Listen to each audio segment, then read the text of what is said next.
Good morning, students. Today we will discuss about the packaging of the DNA helix in the nucleus.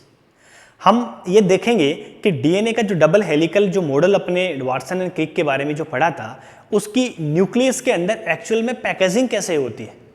अब packaging को समझने से पहले हमको कुछ उसकी लेंथ के बारे में तो आइडिया होना चाहिए कि उसकी लेंथ कितनी होती है, तभी हम आइडिया लगा पाएंगे कि उसकी पैकेजिंग कैसे होती होगी। ठीक है, तो सबसे पहले हम बात करते हैं एक डीएनए की जो लेंथ है वो कैसे डिटरमाइन करते हैं। डीएनए की जो लेंथ है हम डिटरमाइन करते हैं कि उसके अंदर न्यूक्लियोटाइड कितने हैं, या अपन कह सकते हैं कि उसके अंदर बेस पेयर कितने हैं।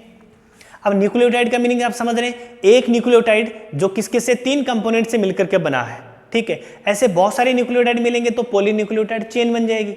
तो एक जो स्पीसीज, कोई भी स्पीसीज हो सकती है आपकी, उसका जो डीएनए उसकी लेंथ कितनी है, कितना लंबा डीएनए है, वो हम कैसे आइडेंटिफाई करेंगे। हम आइडेंटिफाई करेंगे कि उसके अंदर कितने न्यूक्लियोटाइड हैं, या हम कह सकते हैं कि जो दो पॉलीन्यूक्लियोटाइड जो चेन होती है उनके अंदर बेस पेयर कितने होंगे। जितने न्यूक्लियोटाइड होंगे उतने ही उसके अंदर क्या मिलेंगे, आपको बेस पेयर मिलेंगे। ठीक है, तो नंबर ऑफ न्यूक्लियोटाइड और नंबर ऑफ बेस पेयर के बेस पे अपन क्या कर सकते हैं, उसकी लेंथ को डिटरमाइन कर सकते हैं कि वो डीएनए कितना है। पहली बात ये। सेकंड, कुछ इसमें फैक्ट दिए हुए हैं, वो फैक्ट आपको एज इट इज याद होने चाहिए। एनसीईआरटी के अंदर एज इट इज ऐसा लिखा हुआ है, तो डीएनए की जो लेंथ किसके रिगार्डिंग, न्यूक्लियोटाइड के रिगार्डिंग जो दी हुई है वो आपको याद होनी चाहिए। सबसे पहले हम बात करते हैं 5x174 बैक्टीरियोफेज। ये एक बैक्टीरियोफेज है भाई। बैक्टीरियोफेज क्या होता है, बैक्टीरिया फेज यानी ऐसा वायरसेस जो बैक्टीरिया को इन्फेक्ट करता है। बैक्टीरिया को इन्फेक्ट करने वाले वायरसेस जो होते हैं उसको अपन बैक्टीरियोफेज कहते हैं। तो आपका 5x174 जो बैक्टीरियोफेज है उसके अंदर आपको 5386 न्यूक्लियोटाइड देखने को मिलेंगे। कितने न्यूक्लियोटाइड हैं, 5386। ये नंबर ऑफ न्यूक्लियोटाइड्स है, ये आपको वैल्यू याद होनी चाहिए। एक दूसरा और आता है lambda bacteriophage. Lambda bacteriophage, lambda bacteriophage है, उसमें ज्यादा मिलेंगे, 48502 बेस पेयर आपको देखने को मिलेंगे। क्या है, दोनों ही वायरसेज हैं, दोनों ही बैक्टीरियोफेज है। एक है 5x174, उसमें आएगा 5386, 5386। जो लेम्डा आएगा उसमें 48502 बेस पेयर्स आएंगे। ये बात याद होनी चाहिए। नेक्स्ट, अपनी मोस्ट फेमस बैक्टीरिया कौन सा, ई कोलाई। ई कोलाई जो बैक्टीरियल सेल है उसके अंदर कितने होते हैं, 4.6 × 10⁻6 बेस पेयर। ये भी आपको याद होना चाहिए, 4.6 × 10⁻6 बेस पेयर, क्योंकि इनके बेस पे अभी अपन कुछ क्वेश्चंस करेंगे भाई, एज इट इज एनसीईआरटी के अंदर ऐसा कुछ लिखा हुआ है। ठीक है, ई कोलाई हो गया। अब अपन अपनी बात कर लेते हैं, ह्यूमन हैप्लोइड डीएनए की बात करते हैं। सबसे पहले हैप्लोइड का मीनिंग क्या हो गया, एन हाफ। हैप्लोइड जो डीएनए कंटेंट होता है दैट इज 3.3 × 10⁻9 बेस पेयर। कितना मिलेगा, 3.3 × 10⁻9 बेस पेयर। यदि अपन ह्यूमन की डिप्लॉइड कंटेंट की बात करें, डिप्लॉइड कंटेंट कितना होता है, तो डबल हो जाएगा, 6.6 × 10⁻9 बेस पेयर। ये कुछ डाटा है जो आपको याद करने हैं। क्या क्या लिखा, 5x174 bacteriophage 5386 nucleotide, lambda bacteriophage 48502, E coli 4.6 × 10⁻6 base pair. Power में कंफ्यूजन है ना, यहाँ भी 4.6 आ रहा है, यहाँ भी 6 बेस पेयर है, इसकी पावर आ जाएगी। ह्यूमन की बात करेंगे हैप्लोइड में तो 3.3 × 10⁻9 बेस पेयर आएंगे, और डिप्लॉइड के अंदर डबल कर देंगे तो 6.6 × 10⁻9 बेस पेयर अपने पास आ जाएगा। यहाँ तक बात समझ में आ गई। अब हम क्वेश्चन उठाते हैं कि ह्यूमन के अंदर जो डीएनए होता है उसकी लेंथ कितनी होती है। अब मुझे आप एक चीज़ बताइए, लेंथ अपन को निकालनी है, लेंथ ऑफ ह्यूमन डीएनए। ठीक है, टोटल नंबर ऑफ न्यूक्लियोटाइड्स कितने हैं उसमें, पहले तो ये पता होनी चाहिए ना, फिर अपन उसको मीटर में कन्वर्ट करने की कोशिश करेंगे। तो मान लीजिए मैं एक स्टैंड बनाता हूँ। ठीक है, ये लीजिए ऐसे, यहाँ से यहाँ तक पूरे स्टैंड के अंदर आपके पास न्यूक्लियोटाइड कितने हैं, 6.6 × 10⁻9 बेस पेयर। इतने न्यूक्लियोटाइड या बेस पेयर है। ठीक है, दो कंसेक्यूटिव जो न्यूक्लियोटाइड हैं उनके बीच की डिस्टेंस अपने कितनी ली थी, बोलो फटाफट, निकाली थी ना अपन ने, याद आ रहा है, नैनोमीटर को अपने मीटर में कन्वर्ट करके निकाला था। आंसर लिखो फटाफट, कितना लिखा था 0.34 नैनोमीटर में थी, मीटर में कन्वर्ट करेंगे तो क्या हो जाएगा 10⁻⁹ नैनोमीटर का लिखा था कि नहीं लिखा था अपन ने। ठीक है, इसको जब अपन ये तो -9 से ये तो कर जाएगा, जब अपन इसकी कैलकुलेशन करेंगे तो लगभग 2.2 मीटर आएगी, लगभग 2.2 मीटर। यानी ये हुआ, मेरी बात समझ में आएगी आपको भाई, पूरी लेंथ में इतने न्यूक्लियोटाइड्स हैं, इनके दो के बीच में इतनी डिस्टेंस है, मीटर में कन्वर्ट करने अपन को वैल्यू निकालनी है ना, डिस्टेंस निकालनी है, तो मीटर में अपन कन्वर्ट करने की कोशिश कर रहे हैं इसको। जब इसको मल्टीप्लाई करेंगे तो लगभग 2.2 मीटर आएगा। यानी अपना जो डीएनए है वो 2 मीटर होता है। 2 मीटर का मीनिंग क्या हो गया, 1 मीटर आपके 100 सेंटीमीटर होते हैं, तो कितने सेंटीमीटर के 220 सेंटीमीटर हो गए भाई, 220 सेंटीमीटर होते हैं। अब 220 सेंटीमीटर तो बहुत लंबा होता है। अपन ये कहते हैं कि सेल जो है उसकी साइज बहुत छोटी होती है, हम उसको देख ही नहीं सकते। न्यूक्लियस की साइज तो उससे भी छोटी होती है कि भाई है, न्यूक्लियस है उसकी साइज अपन बात करें तो 10⁻⁻6 मीटर के अंदर होता है। 10⁻⁻6 यानी बहुत छोटा हो गया भाई। 10⁻⁻6 का मतलब समझते हैं आप, ये 1/10⁻6 है। इतनी जीरो लग जाएगी, वो एक मीटर है ना, उसका कितना टाइम हो जाएगा, 6 टाइम अपन 10 लिखेंगे, उतना टाइम कम छोटी साइज होती है आपके न्यूक्लियस की। उसमें इतना बड़ा डीएनए कैसे पैकेज होगा भाई, ये क्वेश्चन है अपना। बात समझ में आई क्या? ये सब अपन ने देखा, फिर अपने ह्यूमन का डीएनए की लेंथ अपन ने निकाल ली, तब अपन को समझ में आया कि डीएनए तो इतना बड़ा है, 220 सेंटीमीटर का है, जबकि ये कुछ 10⁻⁻6 मीटर में बहुत छोटा है, उसमें इतना बड़ा डीएनए कैसे पैकेज होता है, ये अपना क्वेश्चन है। इसको हम यहां पे पढ़ेंगे अभी। बात समझ में आ गई क्या? ठीक है, ठीक है, यही चीज है। एक क्वेश्चन आपके ई कोलाई के बारे में और लिखा हुआ है उसके अंदर, उसमें क्या दे रखी है, ई कोलाई की लेंथ दे रखी है।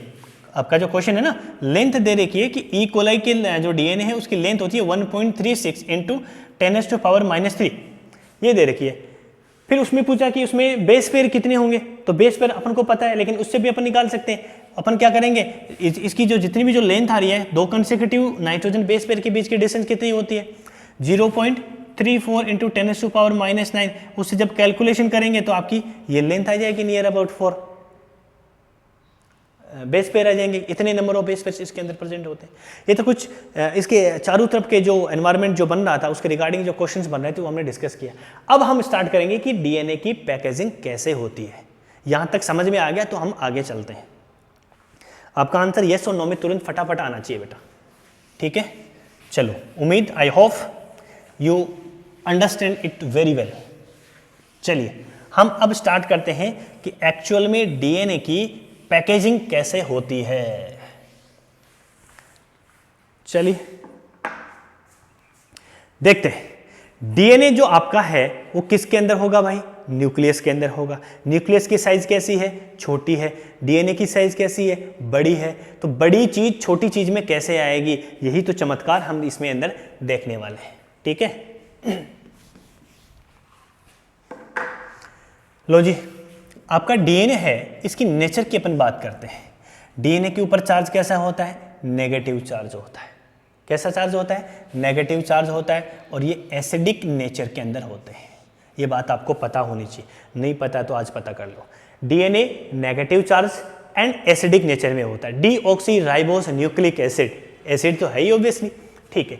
ये क्या करता है, प्रोटीन के साथ अटैच होता है। किसके साथ अटैच होता है, प्रोटीन के साथ अटैच होता है। The name of that protein that is called histone protein, यानी हिस्टोन प्रोटीन के साथ अटैच होता है। अब हिस्टोन प्रोटीन की नेचर अपन पता करेंगे। आपको पता है कि हमेशा अट्रैक्शन किन किन के बीच में होता है, ऑपोजिट चीजों के बीच में होता है ना, एक प्लस में एक माइनस में, तभी तो अट्रैक्शन होगा। समझा रही बात? तो इस हिस्टोन प्रोटीन की नेचर कैसी होगी, ये नेगेटिव था, ये पॉजिटिव होता है, और ये बेसिक नेचर का होता है। किस नेचर का होता है, बेसिक नेचर का होता है, पॉजिटिव चार्ज होती है। तब इन दोनों के बीच में अट्रैक्शन होता है, दोनों आपस में कनेक्ट हो जाते हैं, अटैच हो जाते हैं, जुड़ जाते हैं एक साथ। कैसे जुड़ते हैं वो अपन देखेंगे। अब इसके अंदर यहां से एक क्वेश्चन और आता है कि इसकी हिस्टोन प्रोटीन की नेचर है वो बेसिक नेचर होती है। बेसिक नेचर कैसे होती है, इसकी तो एसिडिक होती है, अपन को पता है, अपन इसके कंपोनेंट्स के बारे में, डीएनए के बारे में पढ़ चुके हैं। एसिड, इसमें फॉस्फोरिक एसिड प्रेजेंट होता है, एसिडिक नेचर रहता है, नेगेटिव चार्ज रहता है। इसकी नेचर बेसिक कैसे होती है, प्रोटीन किसका बना होता है, अमाइनो एसिड्स का बना होता है। जैसे आपका कार्बोहाइड्रेट है वो ग्लूकोज से बनता है, ग्लूकोज सिंगल यूनिट से मिलकर के बहुत सारी यूनिट्स बन जाती हैं। बेसिक यूनिट, अपनी बॉडी की बेसिक यूनिट एक सेल होती है। तो प्रोटीन की जो बेसिक यूनिट होती है वो आपकी क्या होती है, अमाइनो एसिड्स होती है। बहुत सारे अमाइनो एसिड्स मिलेंगे और क्या बनेगा भाई, प्रोटीन बन जाएगा। इस हिस्टोन प्रोटीन के अंदर बेसिकली अब आपके जो अमाइनो एसिड है वो एसिडिक नेचर के भी होते हैं, बेसिक नेचर के भी होते हैं, न्यूट्रल नेचर के भी होते हैं। वो डिपेंड करता है कि उसकी साइड चेन में जो अमीनो ग्रुप और कार्बोक्सिलिक ग्रुप है वो किस फॉर्म के अंदर है, कैसे आयनिक फॉर्म उसके अंदर प्रेजेंट होती है, उसके ऊपर डिपेंड करता है। ठीक है, आपने +1 के अंदर पढ़ा होगा, अमीनो एसिड की सक्सेस पढ़ी होगी आपने, ज्यूटेराइन फॉर्म पढ़ी होगी, जहाँ पे दोनों प्लस के अंदर एक माइनस के अंदर प्रेजेंट होता है, न्यूट्रल फॉर्म्स जो होती है। ठीक है, तो अपन यहाँ पे बात करेंगे कि आपका हिस्टोन प्रोटीन होता है, उसमें 2 amino acid lysine and arginine का जो अमाउंट है ना वो बहुत ज्यादा होता है। और लाइसिन और जो आर्जिनिन आपका जो अमाइनो एसिड है वो हमेशा कौन सी नेचर के हैं, बेसिक नेचर के हैं। अब हम यहां से पता लगा सकते हैं कि हिस्टोन प्रोटीन की नेचर बेसिक क्यों होती है। Histone protein is riched with the basic lysine and arginine amino acid. Lysine और आर्जिनिन जो अमाइनो एसिड है उसका कंटेंट उसके अंदर बहुत ज्यादा अमाउंट में होता है, इस वजह से इसका नेचर कैसा होता है, बेसिक नेचर होता है। यहां तक बात समझ में आ गई? ठीक है, अब हम पहले स्टोन के बारे में पढ़ लेते हैं कि स्टोन क्या है, इसके क्या क्या कंपोनेंट्स हैं, और फिर हम बात करेंगे कि इनकी डीएनए के साथ कैसे अटैचमेंट होता है। ठीक है, चलिए we talk about stone. This is your stone. बात समझ में आ गई? स्टोन है, स्टोन का ऑक्टामर होता है भाई, एक वर्ड मिलेगा आपको ऑक्टामर। ऑक्टामर का मीनिंग क्या हो गया, 8 मर। मर का मतलब क्या हो गया, 8 यूनिट होगी भाई। पॉलीमर होता है ना, मर का मतलब वहां क्या होता है, यूनिट, पॉली यानी एक से ज्यादा। इसमें 8 मॉलिक्यूल्स आपस में कनेक्ट होकर के एक ऑक्टामर बनाएंगे, जिसको अपन हिस्टोन ऑक्टामर के नाम से जानते हैं। इसका अपन क्लासिफिकेशन करते हैं, इसमें क्या क्या होता है। एक होता है H1 molecules, H2A, H2B, H3, H4। ठीक है, एक बार H1 को भूल जाइए आप, समझ आएगी बात। H2A, इसके भी 2 मॉलिक्यूल्स होते हैं, ये लो जी मैं यहाँ बना देता हूँ। इसके भी 2 मॉलिक्यूल्स होते हैं, इसके भी 2 मॉलिक्यूल्स हैं, इसके भी 2 मॉलिक्यूल्स हैं। यहाँ पे कितने हैं, 1 2 3 4, और 4 सबके 2 हैं, तो कितने बन गए टोटल, 8 मॉलिक्यूल्स बन गए। ये 8 मॉलिक्यूल्स मिलकर के स्टोन का ऑक्टामर बनाते हैं, जिसको स्टोन का कोर पार्ट भी कहते हैं, बेसिक पार्ट भी अपन उसको कहते हैं। बात आ गई समझ में? लेकिन आपका H1 जो मॉलिक्यूल्स है ये आपका सिंगल मॉलिक्यूल ही होता है, और ये स्टोन ऑक्टामर का पार्ट नहीं होता है, ये इसके साइड में लगा होता है। क्या बोला मैंने, सुनना, स्टोन ऑक्टामर की बात कर रहा हूं तो H2A, H2B, H3, H4 4 molecule हैं, सबके 2 होंगे, तो टोटल 8 मॉलिक्यूल्स होंगे, एक ऑक्टामर के अंदर अरेंज होंगे, ऑक्टामर बनाएंगे 8 मॉलिक्यूल्स मिलकर के। H1 है मॉलिक्यूल इस ऑक्टामर का पार्ट नहीं होता है, ये इसके साइड में लगा होता है। यहाँ तक बात समझ में आई है, तो मैं आगे चलता हूँ। ठीक है, अब मैं आपको डायग्राम बना करके इसकी कहानी समझा देता हूँ कि एक्चुअल में ये क्या कहानी होती है भाई। ध्यान से सुनना, समझना।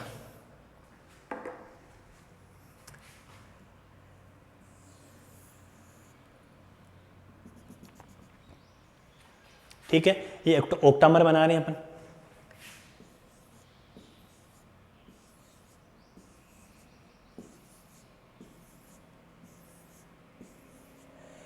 H2A, H2A 2 होंगे ना H2A के, H2B, H2B, H3, H3, H4, H4। इसको क्या बोलेंगे, कोर ऑफ ऑक्टामर, यानी जो ऑक्टामर है ये इसका कोर है, ये इसका बेसिक पार्ट है। बोलो यहाँ तक समझ में आया? ठीक है, ये ऑक्टामर है आपका स्टोन का ऑक्टामर। इसके साथ आपका जो डीएनए है डबल स्टैंडर्ड है, जो हेलिकल फॉर्म के अंदर है, वो इसके चारों तरफ लिपटा हुआ रहता है। कैसे लिपटा हुआ रहता है, इस चीज को आप देख लीजिए। सबसे पहले यहां से आपका डीएनए आएगा, ऐसे ऐसे चला जाएगा। पहले तो आपको ऐसा बनाना है, यहां तक समझ में आ गई तो मैं आगे चलता हूं। ठीक है, उसके बाद यहां से वापस टर्न करेगा और वापस इधर से यहां आ जाएगा। समझ में आई के बात? पहले तो आपको ये ऐसा बनाना है, और फिर उसके बाद में ऐसे, यानी एक टर्न पूरा करके वापस यहाँ आ जाता है। इस तरह से ये लिपटा रहता है इसके चारों तरफ, किसके, स्टोन के ऑक्टामर के। यहाँ से मैंने स्टार्ट किया डीएनए, तो अब इसको मैं डबल स्टैंडर्ड बना देता हूँ।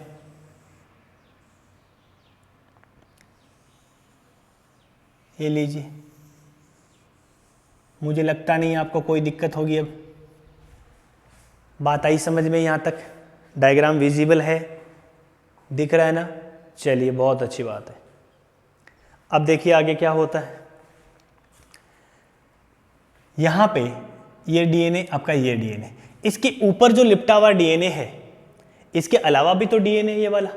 अब क्या होगा, यहाँ पे आपका H1 होगा, ये आपका H1 मॉलिक्यूल्स होगा, जो क्या करेगा, जो इसका पार्ट नहीं है उसको जोड़ने का काम करेगा, H1 स्टोन।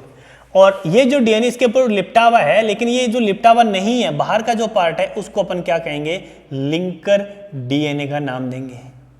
लिंकर डीएनए क्या होता है कि इसको, और ये वाला भी आपका लिंकर डीएनए, ये वाला भी लिंकर डीएनए, ये तो एक बनाया है अपन ने। ऐसे ही आगे क्या होगा, यहाँ पे एक और हिस्टोन होगा, ऑक्टामर, इसके भी चारों तरफ क्या होगा, वो लिपटा रहेगा। ठीक है, फिर वापस ये बाहर आ जाएगा। मेरी बात समझ में आ रही है आपको? ऐसे फिर एक ऐसा और होगा, फिर ये लिपटा हुआ रहेगा। हमने एक स्ट्रक्चर बनाई है। सबसे पहले एक स्ट्रक्चर की अपन बात कर लेते हैं। ये जो स्ट्रक्चर बनी है, इसमें अपन ने क्या क्या किया है, स्टोन ऑक्टामर के साथ में हमने इस डीएनए को अटैच किया है। Stone octamer plus your DNA, ये मिलकर के एक स्ट्रक्चर, ये जो स्ट्रक्चर्स बन रही है, इस स्ट्रक्चर को हम क्या नाम देंगे भाई, न्यूक्लियोसोम का नाम देंगे। ये आपका एक न्यूक्लियोसोम बन गया है, एक न्यूक्लियोसोम। बुक में आप एनसीईआरटी पढ़ेंगे, एकदम सब क्रिस्टल क्लियर हो जाने वाला है, लेकिन पहले इसको समझ लीजिएगा। न्यूक्लियोसोम बन गया।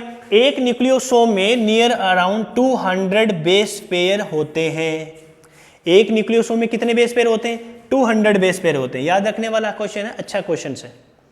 इसके चारों तरफ जो डीएनए लिपटा हुआ रहेगा, ट्विस्टेड मैनर में रहेगा, वो 200 बेस पेयर का होगा। पहली बात, इसको यहां से जोड़ने वाला आपका क्या है, लिंकर डीएनए है, और यहां पे बीच में आपका H1 स्टोन मिलता है। बाकी जो ऑक्टामर है, 4 ऊपर 4 नीचे आपको मिलते हैं, ये स्टोन ऑक्टामर बनता है। एक न्यूक्लियोसोम बन गया।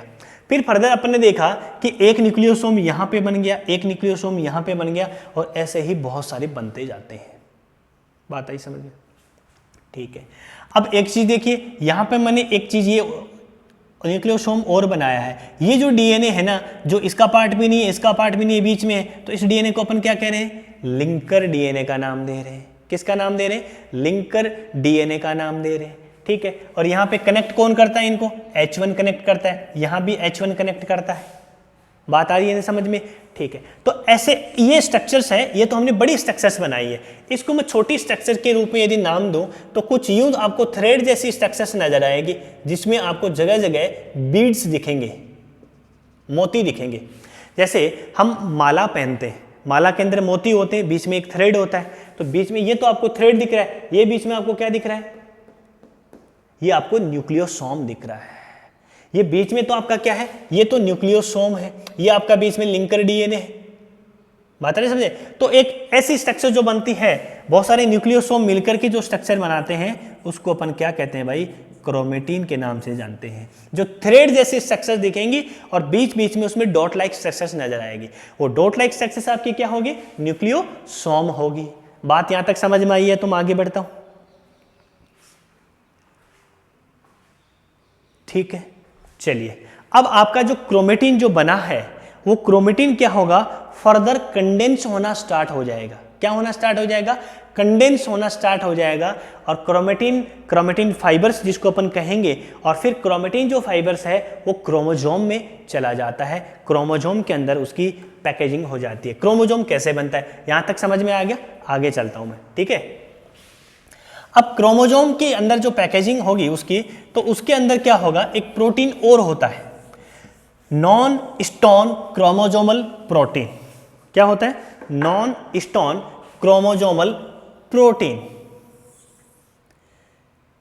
इसको मैं ऐसे रिप्रेजेंट कर रहा हूं, ये नॉन स्टोन क्रोमोजोमल प्रोटीन है। ठीक है, आपका ये जो क्रोमेटिन जो फाइबर आएगा, जो थ्रेड लाइक स्ट्रक्चर उसमें न्यूक्लियोसोम्स नजर आ रहे हैं, वो इसके चारों तरफ क्या हो जाएगा, लिपट जाएगा ऐसे ऐसे, नॉन स्टॉल क्रोमोसोमल प्रोटीन के। ठीक है, इसमें वही आपको क्या दिखेगी, वही डॉट जैसी स्ट्रक्चर नजर आएगी। डॉट जैसी स्ट्रक्चर्स क्या है भाई, न्यूक्लियोसोम है आपका, याद आ रहा है तो कुछ।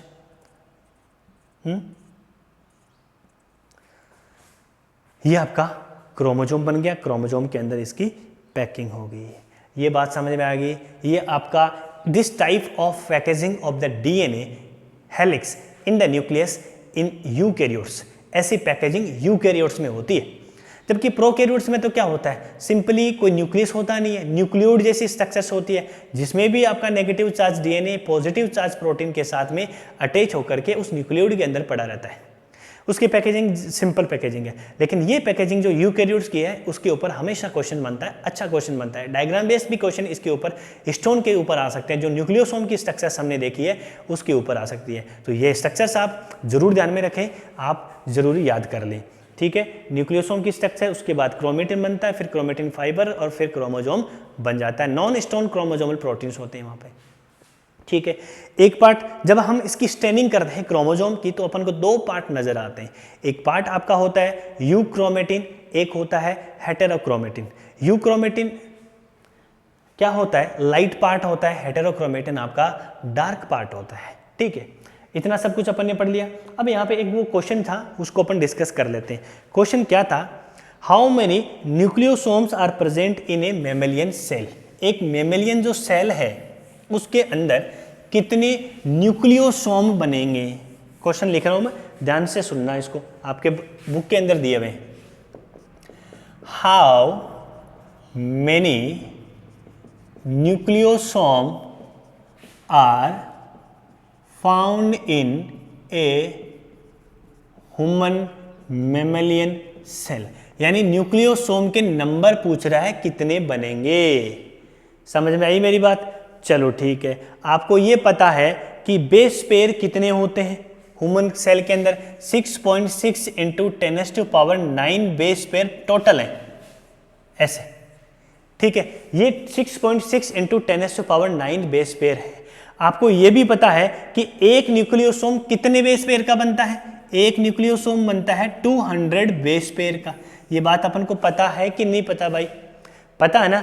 ठीक है, मैं देखो ये लिख देता हूँ, ये 6.6 इंटू 10⁻⁹ बेस पेयर है। ठीक है, ये आपका एक न्यूक्लियोसोम है।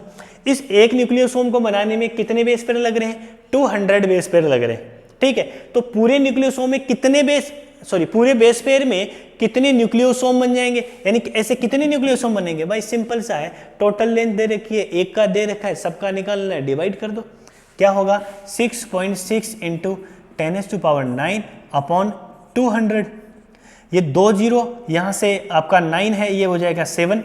अब ये मुझे पूछना है भाई ये कैसे होता है, बता देता हूँ। चलो, कई लाडले होंगे ऐसे जिनको नहीं पता है। क्या करेंगे भाई, 6.6 इंटू 10⁻⁹ है, नीचे इसको मैं यूँ लिख सकता हूँ कि नहीं लिख सकता भाई? ये देखो भाई 200 ही तो बनाना है, ये देखो 20 से 200 बन गए। अब इस यहाँ पे 10 2 टाइम है तो 10⁻2 लिख सकता हूँ, मैंने यहाँ पे लिख दिया 10⁻2। अब ये 10⁻2 है, इसको मैं ऊपर ले जाऊंगा तो माइनस में होगी कि नहीं होगी? तो ये हो जाएगी 10⁻⁻²। ये प्लस की 9 है, ये माइनस की 2 है, दोनों का बेस सेम है, क्या हो जाएगा, इसमें से माइनस हो जाएगा, वैल्यू कितनी आएगी, 10⁻7। ठीक है, अब ये 2 से ये गएगा, 3.3 बचा, तो क्या आया, 3.3 इंटू 10⁻7 क्या आए हैं, न्यूक्लियोसोम्स। इतने न्यूक्लियोसोम्स आपके पूरे डीएनए कंटेंट, डिप्लॉइड कंटेंट के अंदर आपको देखने को मिलेंगे। बोलो ये क्वेश्चन समझ में आया कि नहीं आया? क्लियर है? यस और नो? यस। तो जितने भी एनसीईआरटी के अंदर जो भी फैक्ट दे रखे हैं, जो भी क्वेश्चन से दे रखे हैं, उसका आंसर ऑब्वियसली नहीं है वहां पे। हम इस लेक्चर्स के थ्रू उनको सबको सोल्व करने की कोशिश करेंगे, समझने की कोशिश करेंगे कि एक्चुअल में वो कहना क्या चाह रहा है।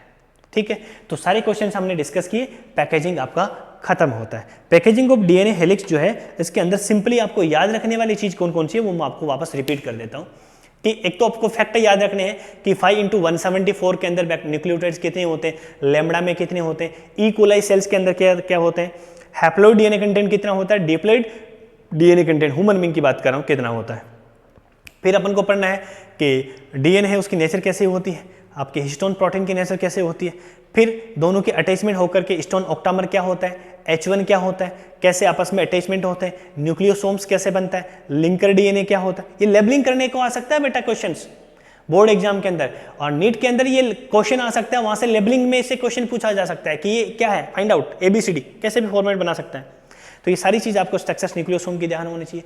न्यूक्लियोसोम से फिर क्या बनता है, क्रोमेटिन, सारे मिलकर के क्रोमेटिन फाइबर बनता है, क्रोमोसोम में नॉन स्टॉल क्रोमोसोम प्रोटीन के साथ में पैकेजिंग हो जाती है।